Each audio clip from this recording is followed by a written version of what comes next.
Account और capital account भी बता दिया था। बात मत करो भाई, इधर देखो। आज आप लोगों को डिसइक्विलिब्रियम बताना है। क्या बताना है? देखो एक बार कल का रिवीजन वापस करते हैं। यहाँ देखो बीओपी की कितनी साइड होती है? दो साइड, करंट और कैपिटल। करंट अकाउंट में कितने ट्रांजैक्शंस आते हैं? तीन, विजिबल, इनविजिबल और ट्रांसफर पेमेंट। विजिबल ट्रेड में आता है import and export of goods, फिर import and export of services invisible में आता है। इनविजिबल के फिर दो है, फैक्टर इनकम और non factor income. Factor income means investment income. इसमें कोई भी तरह की बैंकिंग, इंश्योरेंस, इस तरह की इन्वेस्टमेंट अगर आपने विदेशों में करी है और उससे आपको कोई इनकम हो रही है तो वो इन्वेस्टमेंट इनकम में आती है। और नॉन फैक्टर इनकम के अंदर आती है अपार्ट फ्रॉम दिस, इसके अलावा जो इनकम होती है वो, ठीक है। जैसे कि फीस फ्रॉम कोई प्रोफेशनल सर्विसेज। अब कोई एक्टर है, वो बाहर शूट करने गया, या कोई कंसर्ट, जैसे दिलजीत का कंसर्ट हुआ बाहर, ठीक है, उससे पैसा आया, तो ये सब पैसे किस में आएंगी? नॉन फैक्टर इनकम में। किस में आएंगी? और ये सब भी किस में आएगा भाई साहब? इनविजिबल ट्रेड में, क्योंकि ये नेशनल बाउंड्री क्रॉस करते वक्त नजर, मतलब नेशनल बाउंड्री क्रॉस करते वक्त वो एक्टर नजर आ रहा है लेकिन सर्विसेज नजर। ये factor income, non factor income दोनों को मिलाएंगे तो इनविजिबल ट्रेड और visible trade, import and export of goods. अब विजिबल हो गया, इनविजिबल हो गया। तीसरे नंबर पे ट्रांसफर पेमेंट। ट्रांसफर पेमेंट्स में वो सारी इनकम आती है which take place without getting anything in return. जहाँ पे हम किसी को स्कॉलरशिप दे रहे हैं, ग्रांट्स दे रहे हैं, या वो हमें स्कॉलरशिप दे रहे हैं, ग्रांट्स दे रहे हैं, ठीक है। आप बताओ, ट्रांसफर पेमेंट बीओपी में आता है, नेशनल इनकम में नहीं आता है। रीजन? ट्रांसफर पेमेंट बीओपी के करंट अकाउंट में आता है, नेशनल इनकम में नहीं आता है। रीजन?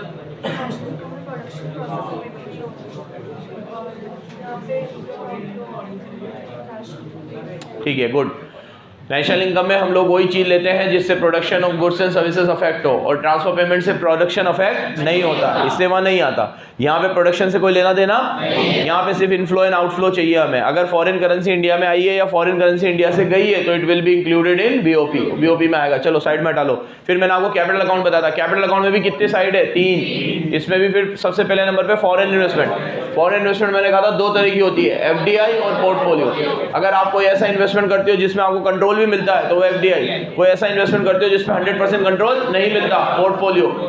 फिर आपकी फॉरेन इन्वेस्टमेंट की बात होती है लोन। लोन फिर दो तरह के होते हैं, कमर्शियल बोरोइंग, एक्सटर्नल असिस्टेंस। अगर आप बाहर से बोरो करते हो या बाहर वाले यहाँ आके बोरो करते हैं और उस पर इंटरेस्ट रेट मार्केट रेट से लेते हैं तो वो कमर्शियल बोरोइंग। और अगर कंसेशनल रेट है तो एक्सटर्नल असिस्टेंस। कल मैंने जाते जाते बहुत बार ये बात कल बोली है, फिर बोल रहा हूँ। करंट अकाउंट में पैसे की रिसिप्ट्स और पेमेंट दोनों आती है, तो जब आप फॉरेन इन्वेस्टमेंट लिखोगे तो उसमें भी दो होंगी, डेबिट और क्रेडिट। पोर्टफोलियो में भी दो होगी, डेबिट और क्रेडिट। विजिबल ट्रेड में भी दो होगी, डेबिट क्रेडिट। इनविजिबल में भी दो होगी, डेबिट क्रेडिट। हर चीज़ की दो साइड होगी। पेमेंट्स है तो डेबिट में और रिसिप्ट्स है तो क्रेडिट में, और आपको इसी तरीके से आंसर देना है। जैसे कल मैंने आपको कहा था कि अगर एग्जाम में आ जाता है कि purchase of mobile from China, तो ये क्या है? पेमेंट है। और मोबाइल विजिबल ट्रेड है तो आप लिखोगे it will be recorded in visible trade off current account in debit side. लिख दोगे? In debit side. आगे आ जाऊं? नेक्स्ट, इसके बाद मैंने आप लोगों को बताया था बैंकिंग कैपिटल ट्रांजैक्शन। इसमें वो ट्रांजैक्शंस आते हैं जो एनआरआई करते हैं। तो एनआरआई लोग जो भारत में पैसा भेजते हैं वो भी तो कहीं रिकॉर्ड होना चाहिए, और एक बैंक भी तो दूसरे बैंक के साथ ट्रांजैक्शन करता होगा, वो भी कहीं रिकॉर्ड होना चाहिए। तो बैंकों की जो मूवमेंट्स है और एनआरआई का जो पैसा है वो आता है और जाता है, वो सब बैंकिंग कैपिटल ट्रांजैक्शन में रिकॉर्ड होता है। किस में रिकॉर्ड होता है? फिर उसके बाद दो सिंपल से डिफरेंस दे रखे हैं मैंने आपको, यहाँ तक कल पढ़ा दिया था। उसके बाद देखो आप अगले पेज पे, लाइन से चला रहा हूँ एकदम लाइन से। करंट अकाउंट और कैपिटल अकाउंट में डिफरेंस, यहाँ देखो। डिफरेंस में पहले तो डेफिनेशन लिख देना। करंट अकाउंट में क्या क्या आता है? विजिबल ट्रेड, इनविजिबल ट्रेड और ट्रांसफर पेमेंट। कैपिटल अकाउंट में क्या आता है? Foreign investment, loans and banking capital transactions. पहले तो ये लिख देना। दूसरा, करंट अकाउंट जो है वो इनकम को डायरेक्टली अफेक्ट करता है। किसको डायरेक्टली अफेक्ट करता है? मैंने आपको कहा था ना, मोटा मोटा ट्रांजैक्शन तो करंट अकाउंट में आ ही गया। जैसे कोई भी देश दूसरे देश के साथ सबसे ज्यादा क्या करता होगा? Import export. सबसे ज्यादा क्या करते होंगे हम? लोन रोज रोज लेते हैं क्या? हाँ, फिक्स इन्वेस्टमेंट रोज रोज होती है क्या? किसी देश में फिक्स इन्वेस्टमेंट करते हैं हम तो रोज थोड़ी करते हैं। पोर्टफोलियो इन्वेस्टमेंट रोज करते हैं क्या? ठीक है। फ्रीक्वेंसी सबसे ज्यादा किसकी है? इंपोर्ट और एक्सपोर्ट की। आज हम अभी बात कर रहे हैं पोर्ट पे कितना सारा माल उतर रहा होगा इंडिया में।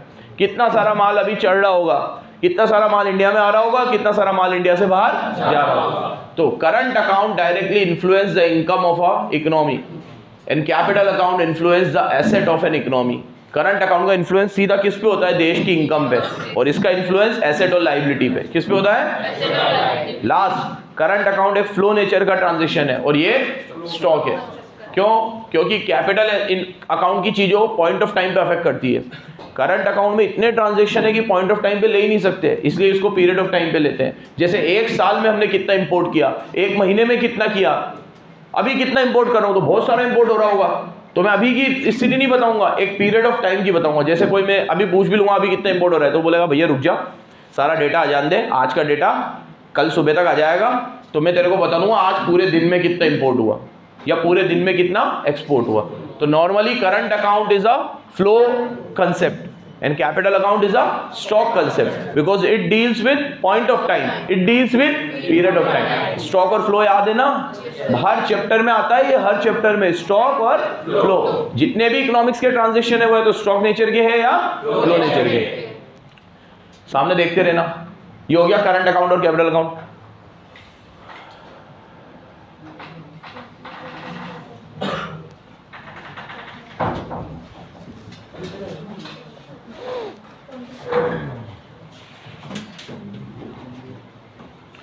इसके बाद आगे आते हैं बैलेंस ऑफ ट्रेड। क्या है? ट्रेड बैलेंस भी कहते हैं। Balance of trade is a systematic record of import and export of goods. Balance of payment में तो goods, service, foreign investment, loan and advances, current account, capital account, balance of payment में सब आता है। लेकिन मैं आपसे पूछूं बैलेंस ऑफ ट्रेड में क्या आता है, तो आप इसमें सिर्फ क्या लोगे? विजिबल आइटम्स लोगे। क्या लोगे? विजिबल आइटम्स का मतलब इंपोर्ट एंड एक्सपोर्ट ऑफ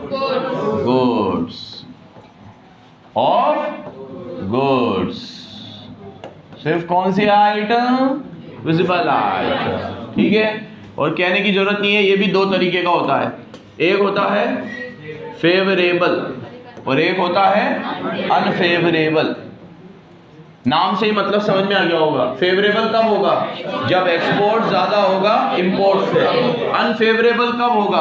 जब इंपोर्ट ज्यादा होगा एक्सपोर्ट से। तो balance of payment, balance of trade कितने तरह का होता है बच्चों? दो तरीके का, फेवरेबल और जब एक्सपोर्ट ज्यादा हो इंपोर्ट से फेवरेबल। सर एक बात बताओ, ये कल आपने पूरा बीओपी बताया हमें, इसमें आपने कहा करंट अकाउंट आता है, कैपिटल अकाउंट आता है, करंट अकाउंट में विजिबल आता है, इनविजिबल आता है। मुक्का दे इसको मुक्का। जब हम लोग करंट अकाउंट बनाते हैं तो इसमें विजिबल भी आ गया, इनविजिबल भी आ गया, और हर एक चीज बैलेंस ऑफ पेमेंट में आ ही गई, तो बैलेंस ऑफ ट्रेड को अलग से बनाने की क्या जरूरत है? बताओ। जैसे P&L में सारे खर्चे आ जाते हैं डेबिट साइड में, तो फिर हम खर्चे को वापस कहीं थोड़ी लेते हैं। फिर जब हम बैलेंस शीट बनाते हैं तो इधर क्या लेते हैं? लायबिलिटी लेते हैं, इधर क्या लेते हैं? एसेट। क्योंकि खर्चे और इनकम हम वापस नहीं लेते हैं। बोल भाई। Very good. तो पर्टिकुलरली हमें गुड्स से ही लेन देन क्यों देखना होता है? क्योंकि क्वांटिटी सबसे ज्यादा गुड्स की होती है, और गुड्स में हम लोगों को अलग अलग आइटम्स देखनी होती है कि कितनी चीज हमने ज्यादा इंपोर्ट करी है, कितनी चीज ज्यादा हमने एक्सपोर्ट करी है। मैग्नीट्यूड सबसे ज्यादा किसका होता है? गुड्स का होता है। जैसे इसको ऐसे समझाता हूं मैं, आप लोग जब P&L बनाते हो अकाउंट्स में, तो नोट्स टू अकाउंट हर चीज का थोड़ी बनाते हो। जिस चीज की जरूरत होती है, जिसमें ट्रांजैक्शन ज्यादा होते हैं, उसका आप क्या बनाते हो? Notes to account. That's the reason. तो जैसे नोट्स टू अकाउंट हर चीज के नहीं बनते, सेम बस वही लॉजिक है यहाँ पर कि आप लोगों के लिए बैलेंस ऑफ ट्रेड एक तरीके का नोट्स टू अकाउंट है, जिसमें हम विजिबल आइटम को अलग से दिखा रहे हैं, ताकि हमें पता चले कितना साल भर में हमने गुड्स इंपोर्ट किया है और कितना हमने साल भर में गुड्स एक्सपोर्ट किया है। ठीक है, बैलेंस ऑफ ट्रेड है। बोलो मेरे साथ, balance of trade is a systematic record of all visible item and includes import and export of goods only during a financial year. It is of two types, favorable and unfavorable. Favorable कब होगा? when export is more than import. unfavorable कब होगा? import is more than. हटाओ उसको, चलो इसको टिक कर लो। अब डेफिसिट, बैलेंस ऑफ पेमेंट में डेफिसिट क्यों आता है?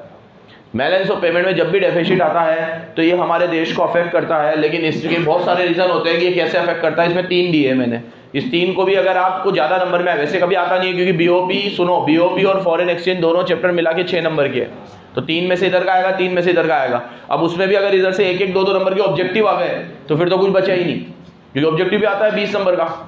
तो इसमें ज़्यादा लंबा कुछ भी नहीं आएगा, छोटे छोटे टॉपिक से सारे छोटे छोटे टॉपिक याद रखने हैं हमें। अब इसमें आता है कई बार कि देखो, अ deficit in current account is a matter of concern because it indicate. तो तुम मुझे बताओ, अगर हमारे देश में डेफिसिट आ रहा है, डेफिसिट कब आएगा? जब इंपोर्ट ज़्यादा होगी और एक्सपोर्ट कम होगा, ठीक है, डेफिसिट आएगा।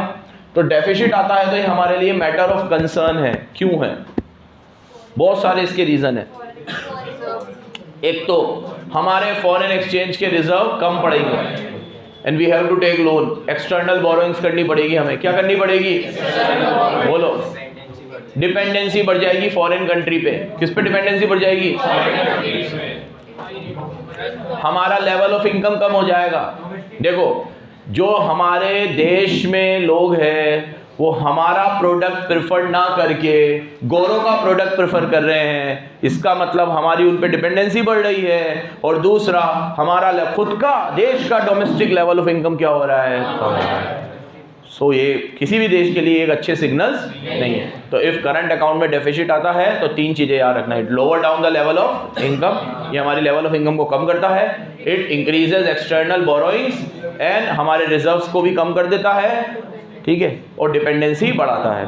देखिएगा, it lower down the level of income, it create a problem of payment to foreigner and adverse effect on foreign exchange reserve, it increases the external borrowings, और 2-3 और मैंने लिखाए थे। डोमेस्टिक इंडस्ट्री को डिस्ट्रॉय करता है, अनएम्प्लॉयमेंट को बढ़ाता है, और वैल्यू ऑफ करेंसी डाउन कर देता है। हमारी करेंसी का वैल्यू क्या कर देता है? डाउन। ये भी मैंने लिखाए थे, तो जो भी लिख रहे हो आपको आप लिख सकते हो इसमें। मतलब 3 तो है ही, इसमें 3 और मैंने लिखाए थे। अनएम्प्लॉयमेंट क्यों बढ़ाता है? अगर आप इंपोर्ट ज्यादा करोगे तो डोमेस्टिक इंडस्ट्री क्या होगी? खत्म हो जाएगी ना।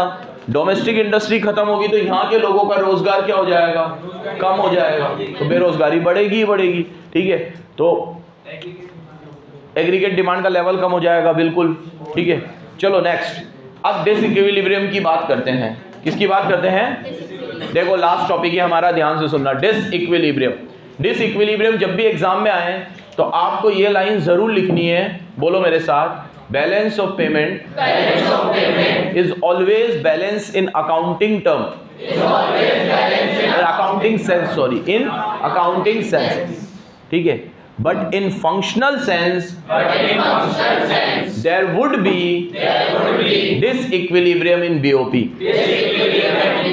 Because it might be possible that payments to foreigner would be more than receipt from foreigners. हमारे पास जितना पैसा फॉरेनर्स से आया है, मतलब रेस्ट ऑफ द वर्ल्ड से आया है, और जितना पैसा हमने रेस्ट ऑफ द वर्ल्ड को दिया है वो ज़्यादा ही होगा, पेमेंट ज़्यादा होंगी और रिसिप्ट्स कम होंगी। तो ये पॉसिबल है कि बीओपी में क्या आ जाएगा? डिसइक्विलिब्रियम। अकाउंटिंग सेंस में बैलेंस कैसे होता है? अकाउंट्स सबको याद ही है, 2-3 जनों को छोड़ के, आर्ट्स के बच्चों को छोड़ के अकाउंट्स याद ही है। तो ये बैलेंस ऑफ पेमेंट कैसे बैलेंस हो जाता है? देखो तुम, ये हम लोग तो अकाउंट्स में जानते ही है। क्या कभी बैलेंस शीट टैली नहीं होती क्या? मतलब तुमसे नहीं होती है, लेकिन होनी तो चाहिए ना टैली हमेशा। हम क्या समझते हैं कि अगर बैलेंस शीट टैली नहीं हुई तो हमारा आंसर गलत है, यही होता है ना हमारा। बैलेंस शीट हमेशा क्या होनी चाहिए? टैली होनी चाहिए। क्वेश्चन में भी टैली होकर आती है और हमारे आंसर में भी टैली होती है, ठीक है। अब देखो, हम लोग ने जब करंट अकाउंट बनाया तो इसमें इंडिया की स्थिति बताऊं तो इंपोर्ट ज्यादा ही होगा एक्सपोर्ट्स। अब हो सकता है इंपोर्ट गुड्स का ज्यादा हो और एक्सपोर्ट सर्विसेज का ज्यादा हो। सर्विसेज में हमने एक्सपोर्ट किया हो। ट्रांसफर पेमेंट्स हो सकता है हमें मिली ज्यादा हो, रिसीव ज्यादा हुई हो, और पेमेंट कम हो। अब इन सब का मिल मुला के हमारे पास 1000 करोड़ आया और पेमेंट करने में 1500 करोड़ चला गया। तो ये हमारी रिसिप्ट और ये हमारी पे। तो हमारे डेफिसिट कितना आ गया? तो ये करंट अकाउंट में डेफिसिट आता है। अब हम क्या करेंगे, जब हम कैपिटल अकाउंट बनाएंगे तो क्या हम ये डेफिसिट पे करेंगे बाहर के लोगों को? करेंगे ना भाई। तो उसके लिए हम क्या लेंगे? तो लोन किसकी आइटम है? या फिर हम अपने एफडीआई को सेल कर देंगे? करेंगे नहीं करेंगे? हमने जो विदेशों में फॉरेन डायरेक्ट इन्वेस्टमेंट कर रखा है उसे क्या कर देंगे? क्योंकि हमें करेंसी चाहिए। तो हमारे पास 500 करोड़ आ जाएगा प्लस, तो ये प्लस से ये माइनस टैली, तो रिसिप्ट्स और पेमेंट क्या हो जाएंगी? बराबर। तो अकाउंटिंग सेंस में तो ये बैलेंस हो गया, लेकिन क्या ये एक्चुअल में बैलेंस हुआ? क्या वो 500 करोड़ जो हमने लोन लिए हैं वो चुका दिए क्या हमने? जब तक वो चुका नहीं देंगे तब तक ये बैलेंस। तो भैया बोलो मेरे साथ, बीओपी अकाउंटिंग सेंस में बैलेंस होता है, फंक्शनल सेंस में बैलेंस नहीं होता। क्योंकि हमेशा हमारे यहाँ तो इंपोर्ट ज्यादा होते हैं, एक्सपोर्ट कम होते हैं। ठीक है, तो अब ये डिसइक्विलिब्रियम का टॉपिक पढ़ो। क्या लिखा हुआ है? In accounting sense BOP always balance but all because all debits are equal to all credit, but in functional sense there may be disequilibrium because a country may be receiving more payment from abroad than what it has to make। मतलब जितना payment हम abroad से receive कर रहे हैं उतना वो enough नहीं है जो हमें पे करना है। मतलब हमें पे ज्यादा करना है और हम रिसीव कम कर रहे हैं, तो क्या आ जाएगा? डिसइक्विलिब्रियम। डिसइक्विलिब्रियम से दो चीजें निकल कर आती है बीओपी में। जितने भी आइटम है, करंट अकाउंट के हो, सुनो इधर, और कैपिटल अकाउंट के हो, जितने भी आइटम है ना, मैंने तुम्हें पढ़ाया कल, पूरा चार्ट पढ़ाया। तो बीओपी के सारे आइटम्स को ये लोग जमाने के लिए एक सीक्वेंस फॉलो करते हैं। क्या फॉलो करते हैं? मतलब जैसे अभी इंपोर्ट है, एक्सपोर्ट है, इंपोर्ट एक्सपोर्ट। ओ इधर देख बेटा, इधर देख। इंपोर्ट एक्सपोर्ट गुड्स का भी है, सर्विस का भी है, ट्रांसफर पेमेंट भी है, फॉरेन इन्वेस्टमेंट में एफडीआई भी है, पोर्टफोलियो भी है। इतनी सारी चीज़ें हमें लिखनी है, तो ये लोग एक सीक्वेंस फॉलो करते हैं। ये जितने भी ट्रांजेक्शंस को पहले लिखते हैं ना, उन्हें ये कहते हैं अबव द लाइन आइटम्स। क्या कहते हैं? Above the line items. और उसके बाद जो लिखते हैं उन्हें ये कहते हैं बिलो द लाइन आइटम्स। क्या कहते हैं? Below the line items. तो इनको हमने नाम दिया गया है ऑटोनोमस। क्या नाम दिया गया है? इसको नाम दिया गया है अकोमोडेटिंग। क्या नाम दिया गया है? ये नाम इनके नेचर को जस्टिफाई करते हैं। और ये ट्रांजैक्शन पहले क्यों लिखे जाते हैं, और ये कौन से ट्रांजैक्शन है जो पहले लिखे जाते हैं, इसको समझते हैं जरा। यहाँ देखो, जब भी हम लोग इंपोर्ट एक्सपोर्ट करते हैं तो हम लोग वो इंपोर्ट एक्सपोर्ट प्रॉफिट के लिए करते हैं। मैं मोबाइल चाइना से क्यों खरीद रहा हूँ? मेरे अंदर देशभक्ति नहीं है क्या? क्यों खरीद रहा हूँ मैं चाइना से? ठीक है, प्रॉफिट हो रहा है, मेरे को सस्ती मिल रही है वो चीज़। तो वहाँ पे हम लोग पेट्रियोटिज्म को साइड पे रख के एंटायर ग्लोब को एक विलेज मानते हैं। ग्लोबलाइजेशन का जमाना है कि भैया जो चीज़ जहाँ सस्ती मिलेगी हम वहाँ से लेकर आएंगे, धंधा करेंगे, यहाँ पे बेचेंगे, खत्म। अब उसके लिए जो फॉरेन एक्सचेंज हमें चाहिए वो आरबीआई हमें अरेंज करके देगा, हम ये मानते हैं, क्योंकि हम जो कर रहे हैं वो इंडिया की फॉरेन ट्रेड पॉलिसी में आता है। नहीं तो फिर अगर जैसे कोई बोलता अबे भैया तेरे अंदर तो देशभक्ति नहीं है, तू तो चाइना का फ़ोन खरीदा, तो भैया सरकार को बोलो बैन करे। सरकार ने टिकटॉक बैन किया, कोई नहीं चला रहा ना, चला ही नहीं सकता, खत्म है। जो बैन है वो बैन है। अगर उसके बाहर, अरे यार बात मत करो भाई, सुनो इधर, जो चीज़ सरकार ने बैन कर दी उसके बाद आप उसे कर रहे हो तो वो इलीगल है। लेकिन जो सरकार के फॉरेन ट्रेड के दायरे में आ रहा है वो सारी चीज़ें आप ले सकते हो। अब वो चाइना की हो, जर्मनी की हो, जापान की हो, कि कहीं की भी हो, जब तक हमारा उसके साथ फॉरेन ट्रेड है हम वो काम कर सकते हैं।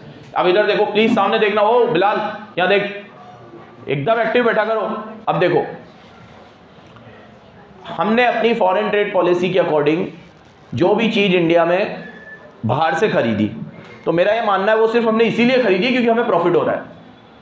तो हमने जो भी ट्रांजैक्शन प्रॉफिट के लिए किए हैं उससे भले हमारा बीओपी बैलेंस हो कि ना हो, डिसइक्विलिब्रियम आए कि इक्विलिब्रियम आए, हमें उससे कोई कंसर्न, हमें तो अपना प्रॉफिट देखना है। तो वो सारे आइटम्स कौन से होते हैं और उन्हें क्या कहते हैं, और उन्हें पहले रिकॉर्ड किया जाता है ताकि आप अपना इंपोर्ट एक्सपोर्ट वगैरह सब देख लो। अब आपने इंपोर्ट कर लिया, एक्सपोर्ट करा, अपना प्रॉफिट देखा, सारे ट्रांजैक्शन करने के बाद आपने 500 करोड़ का डेफिसिट कर दिया। अब वो 500 करोड़ का फॉरेन एक्सचेंज आरबीआई को अरेंज करना है।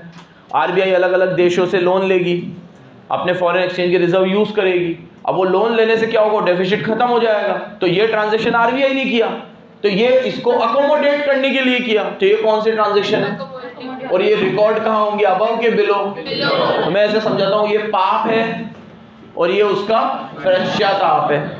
ठीक है, ये आपने सिन किया भाई साहब, क्योंकि आपने क्या करा, बीओपी को तो तेल लगाने जाए बीओपी, तो हमें तो किससे मतलब है, जो चीज हमें सस्ती मिल रही है हम तो वो चीज लेंगे, चाइना से मिल रही है तो चाइना से लेंगे, जर्मनी से मिल रही है तो जर्मनी से लेंगे। और हम तो इतना भी नहीं सोच रहे हैं कि ये चीजें हमें बाहर से लेनी है तो पेमेंट हमें फॉरेन करेंसी में करनी पड़ेगी। और हमारा देश, हमारा आरबीआई रुपया छापता है, फॉरेन करेंसी नहीं छापता, तो फॉरेन करेंसी कहां से लाके देगा। हम तो सोचते भी नहीं है, हम तो जाते हैं ये पैसे पकड़ो डॉलर दो, और हमने डॉलर पेमेंट कर दी।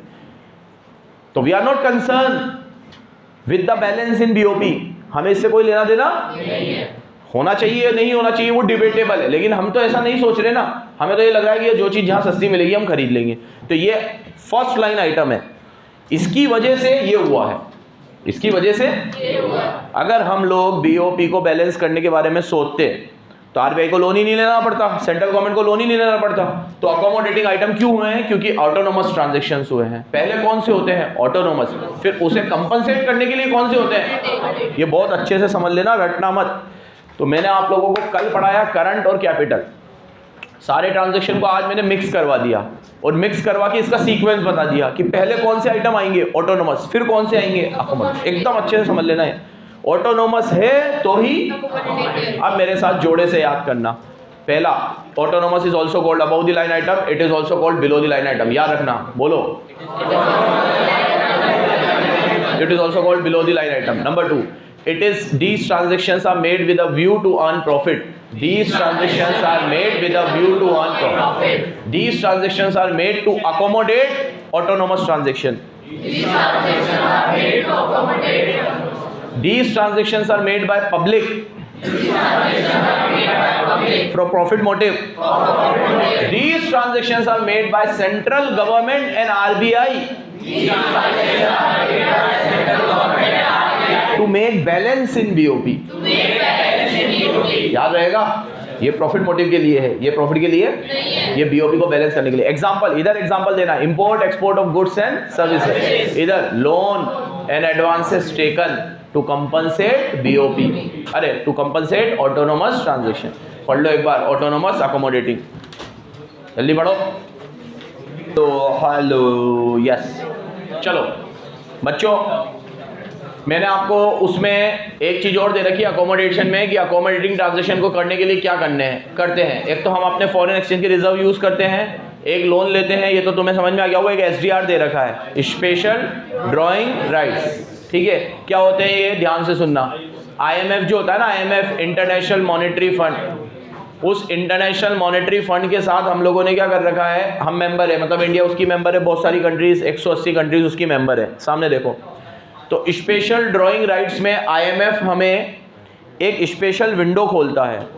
उस स्पेशल विंडो में हम एक एक्सेप्टेबल लिमिट तक इंडियन करेंसी देते हैं, और जो करेंसी हमें चाहिए होती है वो ले लेते हैं। उसके अंदर क्या, हमें लोन वोन नहीं लेना पड़ता, ब्याज नहीं लेना पड़ता। जैसे डॉलर चाहिए हमें, तो हम रुपए देकर डॉलर ले लेंगे, तो रुपए तो हमने छाप ही रखे हैं। अब वो लोग क्या करेंगे, जिनको रुपए चाहिए होंगे उनको रुपए देकर उनसे दूसरी करेंसी ले लेंगे, ऐसे उनका चलता रहता है। लेकिन ये एक एक्सेप्टेबल लिमिट तक ही होता है। तो इंडिया की स्पेशल ड्राइंग राइट्स की लिमिट है, उतना ही हम लोग ड्रॉ करते हैं, उससे ज़्यादा ड्रॉ उतना पैसा हमें लेना पड़ता है। फिर उसके ऊपर लेना है तो हमें ब्याज देना पड़ेगा और वो सब चीज़ें। फिर अगर हमें आईएमएफ के पास नहीं जाना तो हम सीधे यूएसए से ही लोन ले लेते हैं कि भैया हम इनको ब्याज देंगे, ये उसमें एक कट अपना काटेगा, फिर तुम्हें देगा, क्योंकि डॉलर तो तुम्हारे ही पास है, तो तुम ही दे दो हमें डॉलर, हम तुमसे। ऐसे अलग अलग कंट्रीज से भी हम लोन लेते हैं, आईएमएफ से भी लोन लेते हैं। सुन रहे हो बराबर? ये लोन हम क्यों लेते हैं? ऑटोनोमस ट्रांजैक्शन को सही करने के लिए। बोलो, ऑटोनोमस ट्रांजैक्शन को सही करने के लिए, बीओपी में बैलेंस लाने के लिए, क्योंकि इंडिया में पेमेंट ज्यादा होती है और रिसिप्ट्स तो हमें बोरोइंग करना ही पड़ता है। बोलो, हमें बोरोइंग करना ही पड़ता है। मतलब ये जैसे हमारे घर की स्थिति है, ये बीओपी, हमारे घर पे भी क्या होता है, पेमेंट ज़्यादा होती है और रिसिप्ट्स कम होती है, तो हम पार्ट टाइम में टेम्पररी क्या लेते हैं, लोन लेते हैं और घर के खर्चे पूरे करते हैं, फिर सैलरी आती है, इनकम होती है, उससे चुका देते हैं। ये रोटेशन हमारे घर में चलता रहता है ना, यही रोटेशन देश में भी चलता रहता है। बढ़ू आगे बढ़ू, सुन रहे हो बराबर। लास्ट टॉपिक, डिसइक्विलिब्रियम होता ही क्यों है, कॉजेज और 3 कॉज है बड़े बड़े। ये नया जुड़ा है टॉपिक, पहले यहाँ पे चैप्टर खत्म हो जाता था अकोमोडेटिंग पे, कल भी बोला था, अब ये नया टॉपिक है, 2 अटेम्प्ट पहले ही जुड़ा है। ध्यान से सुनना, डिसइक्विलिब्रियम क्यों होता है, 3 रीजन है इसके, 3 फैक्टर्स है। इकोनॉमिक फैक्टर्स जो सबसे मेन है, इसमें मैंने 5 दे रखे हैं, 1 2 3 4 और 5, ये इकोनॉमिक फैक्टर्स। फिर पॉलिटिकल सोशल, छोटे मेन कौन से हैं, इकोनॉमिक। देखो नंबर 1 है इन्फ्लेशन। डोमेस्टिक कंट्री में इन्फ्लेशन ज़्यादा होने की वजह से प्रोडक्ट के प्राइसेस हाई होते हैं, तो हम उन कंट्री से चीज़ें खरीदते हैं जहां इन्फ्लेशन बहुत ही लो है, तो इंपोर्ट बढ़ जाता है। क्या बढ़ जाता है, जैसे इंडिया बहुत सारी चीज़ें बाहर से लेता है तो सिर्फ इन्फ्लेशन की वजह से, और बहुत सारी चीज़ें इंडिया से भी लोग लेते हैं। बांग्लादेश का फूड ग्रेन हम लोग पूरा करते हैं, अफगानिस्तान, नेपाल, भूटान, श्रीलंका, इनको बहुत सारा फूड ग्रेन हम देते हैं। एक अभी बीच में भारत सरकार ने चावल का इंपोर्ट कम कर दिया था और बोला था पहले इंडिया की डिमांड पूरी करो, ऐसा था कि इस साल में चावल का प्रोडक्शन उतना नहीं होगा, तो इंपोर्ट कम कर दिया, तो बांग्लादेश की हालत ख़राब हो गई। वहाँ चावल का प्राइस 250 रुपये 300 रुपये किलो चला गया, क्योंकि उनको हम देते बहुत सारा चावल, और हमने जहाँ देना बंद किया तो वहाँ पे इंपोर्ट कम हो गया और उनके डोमेस्टिक प्राइसेस बहुत ज़्यादा बढ़ गए। ऐसा जने कितने एग्जाम्पल मैं तुम्हें बता दूँ। इंडिया में भी रिवर्स भी होता है, जो चीज़ हम बाहर से लेते हैं वो देना बंद कर देता है, तो फिर हमारे भी उन चीज़ों के प्राइसेस। तो मेरा ये मानना है और आपका भी यही मानना होगा कि बीओपी में डिसइक्विलिब्रियम आने का जो पहला रीजन है, इसको मुक्का दे, मुक्का सीधा बैठ, एक सवाल का जवाब सही नहीं देगा, खड़ा हो तो वहां से खड़ा हो, खड़ा हो, यहां आगे, इधर हो, शिफ्ट हो, तू भी आ गया, यहां इधर आ जा, 2 ही बैठे हैं, पीछे मत बैठना कल से।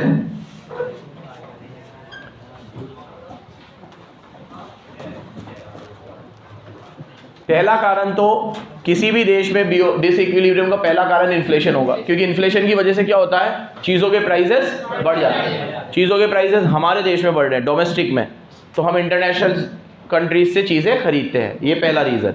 वाइस वर्सा होगा तो इंपोर्ट कम भी हो जाएगा, जैसे हमारे देश में इन्फ्लेशन कम है और दूसरे देश में ज़्यादा है, तो हमारा एक्सपोर्ट बढ़ेगा, फिर क्या बढ़ेगा। Number 2 cyclical fluctuations.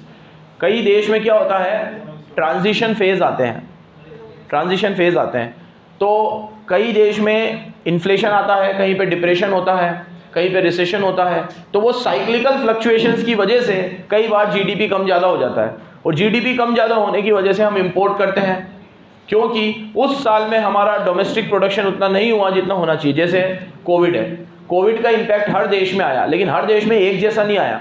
किसी देश में कोविड का बहुत ज़्यादा इम्पैक्ट था, किसी देश में कम था, और किसी देश में बहुत ही कम था।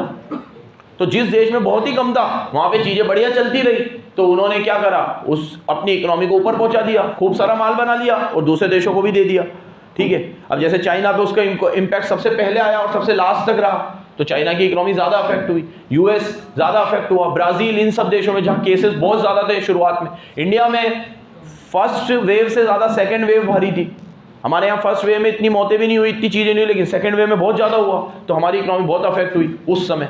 पहले में इतनी नहीं हुई, 2-3 महीने हमने लॉकडाउन रखा, सबको पैक रखा, सब करा, उसके बाद जून के बाद जब हमारा लॉकडाउन खुला तो एकदम से हमारी इकोनॉमी बूस्ट हो गई। तो ये साइक्लिकल फ्लक्चुएशन है हर देश में। ये कोविड तो एक एग्जांपल है, कोविड तो वंस इन अ वाइल ऐसी चीज हुई है, तो इसको तो हटा दो कोविड को। बाकी चीज़ों में भी साइक्लिकल फ्लक्चुएशंस आते रहते हैं, कभी ऑटोमोबाइल सेक्टर में आएगा, कभी एग्रीकल्चर में आएगा, क्योंकि मानसून पे डिपेंड है, कभी बारिश ज़्यादा हुई कभी कम हुई, तो उस वजह से प्रोडक्शन ऊपर नीचे होता रहता है, इसे साइक्लिकल फ्लक्चुएशन कहेंगे। इस वजह से भी इंपोर्ट बढ़ता है। डेवलपमेंट प्रोग्राम, अमेरिका है, अमेरिका अक्सर अमेरिका की जो कंपनीज है वो रिसर्च एंड डेवलपमेंट पे खूब खर्च करती है, हम उतना नहीं करते। क्योंकि वो रिसर्च एंड डेवलपमेंट पे ज़्यादा खर्च करते हैं तो हर नई टेक्नोलॉजी उन्हें पहले मिलती है और वो टेक्नोलॉजी वो दूसरों के साथ शेयर करते हैं तो उनका इंपोर्ट बढ़ जाता है। तो देखो, इस बात से एग्री करते हो तुम, जो देश जितना ज़्यादा डेवलपमेंट प्रोग्राम चलाएगा उस देश का एक्सपोर्ट बढ़ेगा। एग्री करते हो तुम? और इस मामले में सबसे 10 आउट ऑफ 10 किसी देश को दिया जाएगा तो वो अमेरिका है। ठीक है, ऐसा नहीं कह रहा कि हर चीज़ अमेरिका की अच्छी है। ठीक है, मैंने कहा था तुम्हें पहले भी कि बहुत सारे देश है जो छोटे छोटे देश है लेकिन उनका जीडीपी उनके देश के हिसाब से बहुत सही है।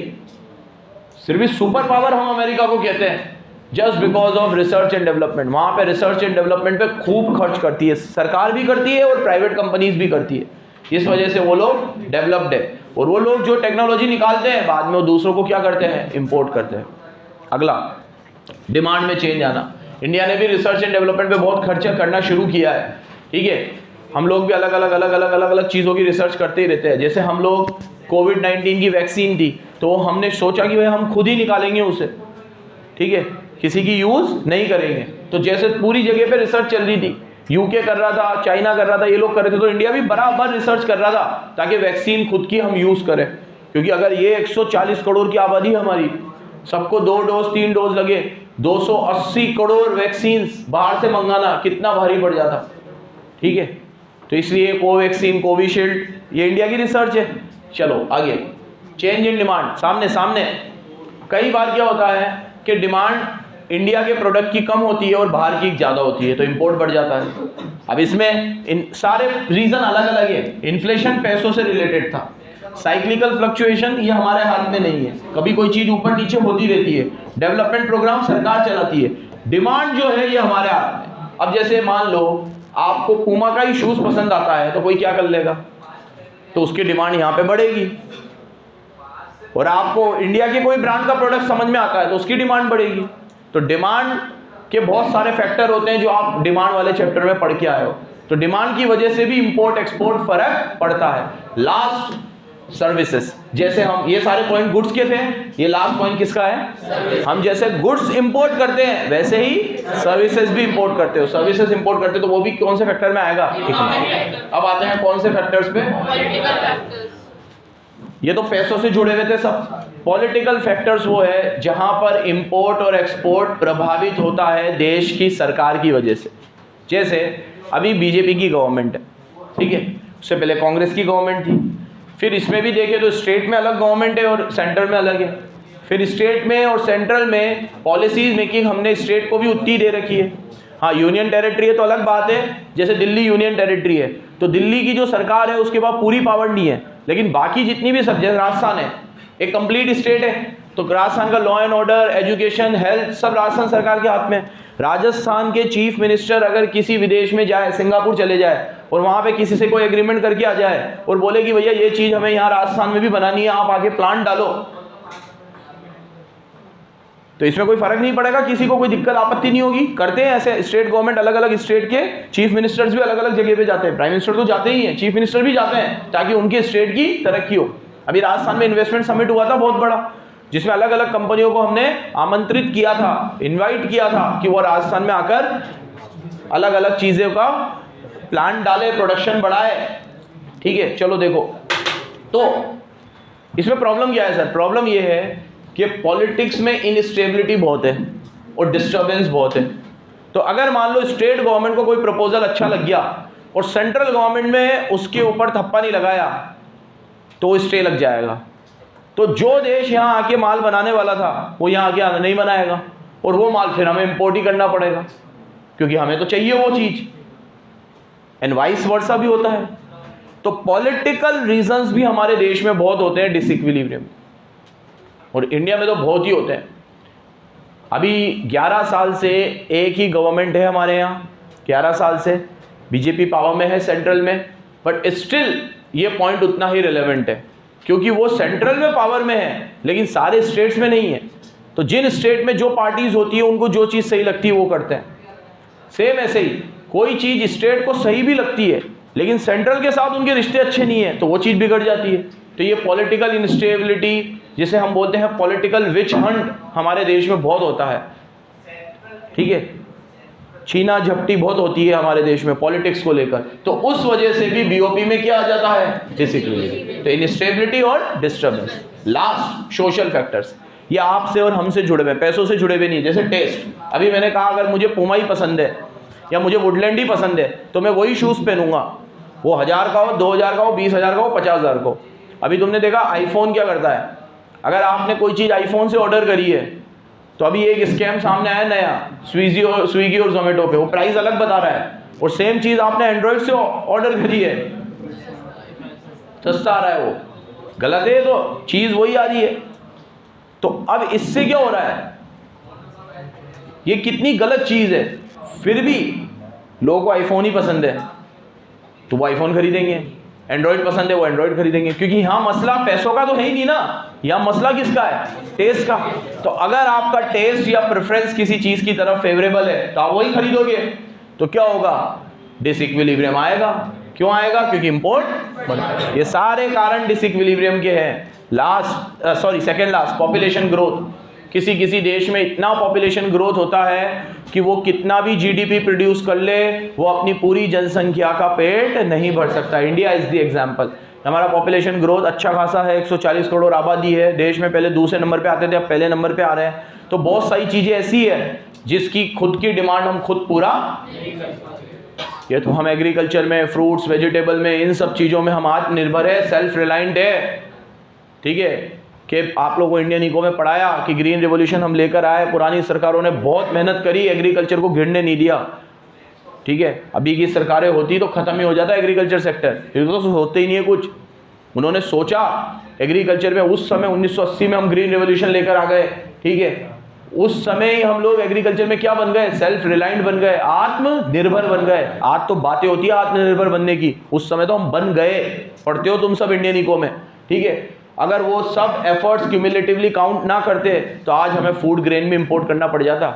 वो काला दिन होता वो हमारे इतिहास में, कैसे पेट भरते इतने लोगों का। तो भैया ये मारकर फाड़कर ये चीज़ें बाहर से आ रही ना, सह लेंगे, लेकिन खाना भी बाहर से आने लग गया ना, खत्म है। फॉरेन एक्सचेंज के रिजर्व शून्य हो जाएंगे। क्या हो जाएंगे, शून्य। तो हमारी पॉपुलेशन ग्रोथ बहुत है, और वो पॉपुलेशन ग्रोथ को कंपनसेट करने के लिए हमें कुछ चीज़ें तो इंपोर्ट करनी ही, क्योंकि हम सब कुछ खुद नहीं बना सकते। हम सब कुछ खुद, एक छोटा देश हो ना, छोटा देश, तो वो हर चीज़ खुद अपने लेवल पे बना सकता है। अब इंडिया में भी जो छोटे स्टेट्स है, जैसे सिक्किम है, सिक्किम कितना डेवलप्ड है पता है तुम्हें? पर कैपिटा इनकम के मामले में सिक्किम ऊपर है। ऑर्गेनिक फार्मिंग होती है 100%। ठीक है, लॉ एंड ऑर्डर बहुत बढ़िया कंट्रोल में है। ठीक है, सिक्किम एक आइडियल स्टेट है हमारे इंडिया में, लेकिन फिर वही वाली बात आती है कि छोटा स्टेट है, तो ये होती है कि यार पॉपुलेशन कम है, छोटा स्टेट है, तो तुमने करके दिखा दिया, बड़ी जगह पे करके दिखाओ। ठीक है, तुझे बनाएंगे प्रधानमंत्री, चीफ मिनिस्टर यूपी का, योगी जी के साथ बिठाएंगे तुझे, फिर तू करके बताना यूपी में। प्राइम मिनिस्टर ये बन ही रहा है, डिसाइड कर ही लिया है तुमने। बीसीसी का भविष्य उज्जवल है।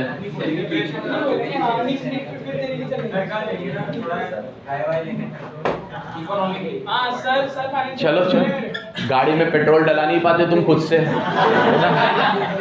देश चला लोगे तुम लोग। चलो लास्ट है demonstration, last factor. Social factor में तो ये पढ़ा है मैंने तुम्हें कि हमारा टेस्ट और प्रेफरेंस किस चीज़ की तरफ फेवरेबल होता है। पॉपुलेशन ग्रोथ में पॉपुलेशन एक फैक्टर हो गया। लास्ट फैक्टर है डेमोन्स्ट्रेशन। यहाँ देखो, डेमोन्स्ट्रेशन मतलब देखा देखी।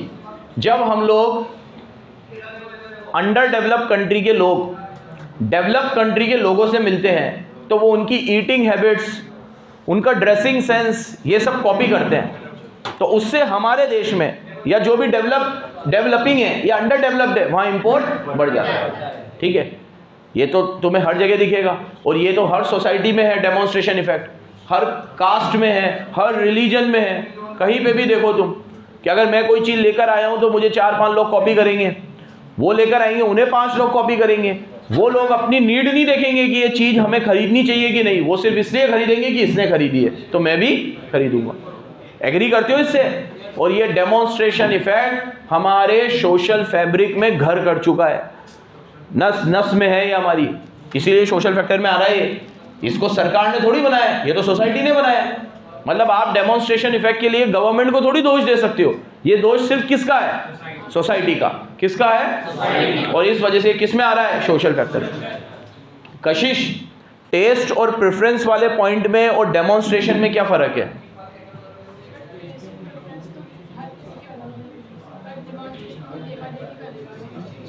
दोनों में हमारी डिमांड बढ़ रही है। एक में इसलिए बढ़ी क्योंकि मुझे पसंद है वो चीज, मैं किसी को देख के नहीं ला रहा हूं। डेमोन्स्ट्रेशन में मुझे पसंद नापसंद की तो बात ही नहीं हो रही, क्योंकि सोसाइटी में सब कर रहे हैं तो मुझे भी करना है। ट्रेंड, ट्रेंडिंग, ठीक है। चलो ये हो गया पूरा।